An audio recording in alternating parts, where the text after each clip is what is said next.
ये कौन है मौत को भी जिसने पछाड़ कर अपनी जिंदगी का कोई तारुफ नहीं दिया है. مادر شهید قول دادم خاطر شهیدشو تا اونجا که میتونم هر جا رسیدم بگم. بهش قول دادم. شهید یوسف داورپناه مادرش میگفت حاجی وقتی من خاطره بچه‌مو میگم 1 ماه مریض میشم، ولی براتون میگم گفت من مظلوم ترین مادر شهید تو ایرانم. خیلی تعجب کردم، حرف خیلی بزرگی، ادعای زیادیه. گفتم حاج خانم ببخشید چی شد؟ گفت بچه‌م تو فتح خرمشهر و این حرفا بود و بعد ما هم توی ارومیه بودیم و یه باغی داشتیم تو سقز و بچه‌م اومد اونجا و فهمیدن بچه رزمنده بوده. گفت کمولا اومدن گرفتنش، بهش گفتن به امام توهین کن، نکرد و میگفت که بچه‌مو بستن به اسطوره، به گاری. خلاصه شو گفت دیگه، چون که بغل من نشسته بود داشت بدنش میلرزید. میگفت سر بچه‌مو بریدن،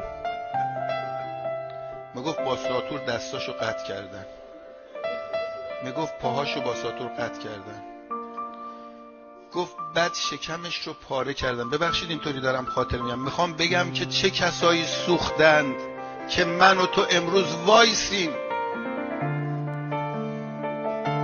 نذاریم سوز هیئت بیفته، نذاریم اون شور و اون هیجان و اون تاب و تب هیئت بیفته.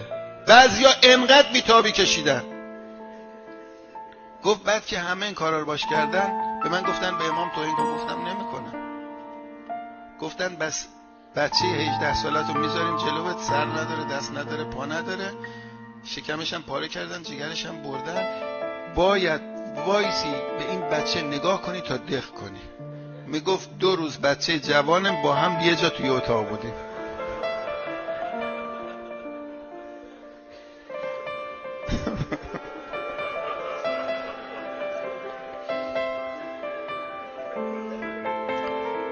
بعد میگفت که بعد 2 روز گفتم آخه نمیشه که اینطوری با یه حالت بشین. گفتن که حالا خودت دفنش کن. میگفت چیزی نداشتم، با دستام داشتم زمین رو میکندم، هی میگفتم یا زهرا یا حسین. میگفت انگارن تمام عالم اومده بود کمک من داشت کمک میکردن، زمین رو چال کردم. میگفت وقتی زمین رو چال کردم دیدم کفن ندارم. بعد میگفت یه تیکه چادر رو ما برداشتم، جوون ما توش پیچوندم. خدایا فقط اگر همین شهید داورپناه بیاد جلو ما وایسه بسته دیگه. میگفت تو چادر پیچیدم، چه کار کنم حالا چجور بذارمش تو این چاله‌ای که کندم؟ نه نماز خوندن، نه تشییع جنازه خوندن برای بچه‌م، گریه میکرد. میگفت که نهایتا اجازه دادن باباش هم اومد. میگفت با باباش بغل کردیم گذاشتیمش تو چاله. میگفت حاجی نمیدونی چقدر سختم بود، این دستم هی میرفت لای خاک، هی میخواستم خاک بریزم ولی نمیشد، دلم نمیومد. گفتن کارو تموم میکنی یا نه اگر تموم نمیکنی خودتو بکشیم به خاک ببریم. میگفت آروم آروم هی چشمو بستم، هی خاک ریختم روش، هی خاک ریختم روش.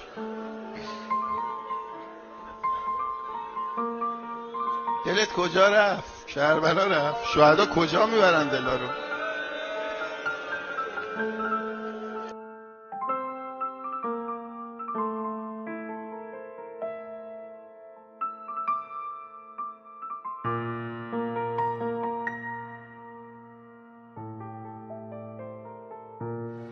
گفت حاج حسین من یه خواسته دارم. گفت اگه صدا و نداد با آقای خامنه‌ای میرسه بگو سید میخوام قبل رفتن از این دنیا ببینمه. میخوام ببینمه. عشق مولاست، قلب مولاییه. بچه رو اینجوری دفن کرده، جلوش اینجوری کشتنش، ارباش کردن، تیکه تیکش کردن. اینقدر این قلب مملو از عشق مولاست. میگه فقط دوست دارم آقا رو ببینم قبل رفتن. نصاب کربو بلا سے موتی وفا و نصرت